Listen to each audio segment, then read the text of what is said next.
All right, so now that we've survived pre-op, right, let's look at the blood work that you have to do. So the first thing is you're gonna need a hemogram. That checks your hemoglobin. Your glycemia checks your sugar. Urea, creatine, that's all in your water content, your blood. It's all checking your hydration and stuff like that. TP, TPT, and INR, those have to do with your clotting intervals and how fast your blood clots. Super important to know since you're going to be having surgery, you're going to be bleeding, and you're going to need your blood clot function to be on point. The next things, hepatitis virus C, hepatitis virus B, hepatitis A, HIV, VDRL, which is a viral load. Then you're also talking about a blood typification and a urine exam. You're also talking, so this urine exam is just to check for infections, to check for protein in your urine, to check for things that could be dangerous for you. Also checking for your blood type. In the event that after surgery you need a blood transfusion, you will need to know what type of blood you have. And we don't want to find out later when you need the blood. We need to know ahead of time. So that's why it's done there. The next thing you're going to look at here is going to be a beta HCG. This beta HCG is just a pregnancy test. The TGO and TGP, they just check your liver function and your liver enzymes. And because remember, that's what's going to help you to break down medication and things like that in your body. And then last but not least, blah, blah, blah, we have thalassemia, which is basically sickle cell anemia. We'll be checking for that. Now your next step is going to be going down to the lab, doing that blood work, and after you're finished with the blood work, you need to go see the cardiologist. Cardiovascular evaluation. That evaluation is going to be done here in the building. Cardiology is right downstairs, okay? After cardiology, you're going to need to go and take your chest x-rays. So now you're gonna go right beside where cardiology is and you're gonna take the images for your chest x-ray. You're gonna make sure that they're done. They may not give you the results right away. They may tell you to wait for them a little bit, but usually it doesn't take too long. If anything, I can always run down and get them, okay?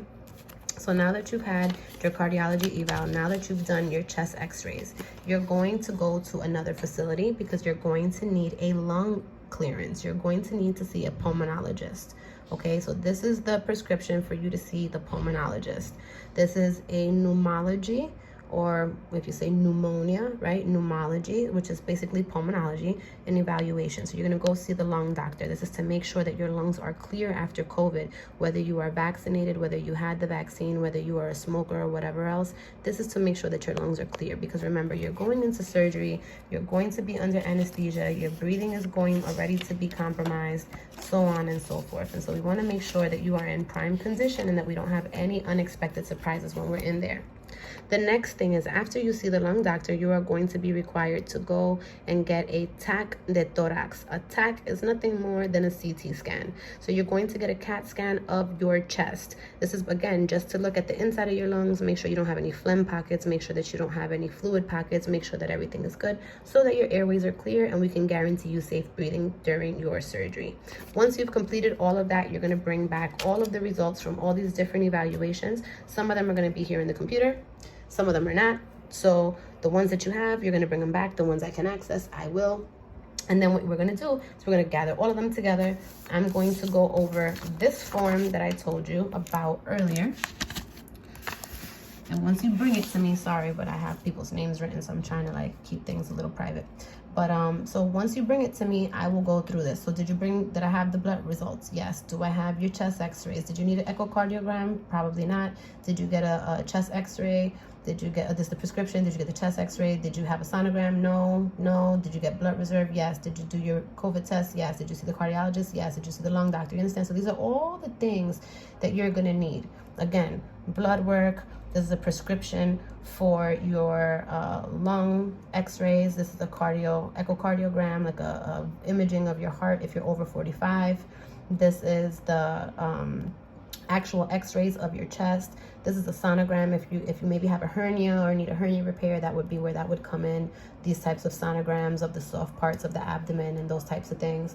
Blood reserve. Every patient needs a blood reserve. If you don't use it, you get this money refunded, but everybody needs to make sure that you pay your blood reservation up front, because if God forbid you have an emergency, there's no way to get you blood on the spot, and we won't know when we can access it. So you need to make sure that that's possible and that you do that. If not, as you can see, if it's not completed, we won't put you in. You also have to to have a cleared COVID test. You also need to have the cardiology evaluation, the lung evaluation, and you need to see pre-anesthesia. So like I said, once you bring back all of these results and everything else, you're going to gather all of this and you're going to take it to your pre-anesthesia consult. She's going to look at the results of everything and make sure that everybody else has cleared you, and then she'll put her stamp on anesthesia, which is the last stamp that you need in order to go into the operating room, because she's going to be there for you your entire surgery. Anesthesia never leaves the room during your surgery, okay? Then you have a COVID consent. So now COVID-19 consent form. You also have a legal consent form, right, that you have to sign. You have to pay for the medical insurance. God forbid something happens to you during the 30 days that you may be in the country. This way you don't leave with a $120,000 bill or get denied service because you don't have the money to pay for it. This will pay for any complications that you're experiencing, and if you are required to be admitted, this will cover you. Also, surgery. We need to make sure you pay the surgery, obviously. We need a copy of your passport and a copy of your COVID vaccine card. So those are the things that you're going to need in order to have surgery successfully here with us. And I am happy to help you with whatever you need. If you have any questions, make sure you reach out. Otherwise, I am happy to help you. You guys have a good day.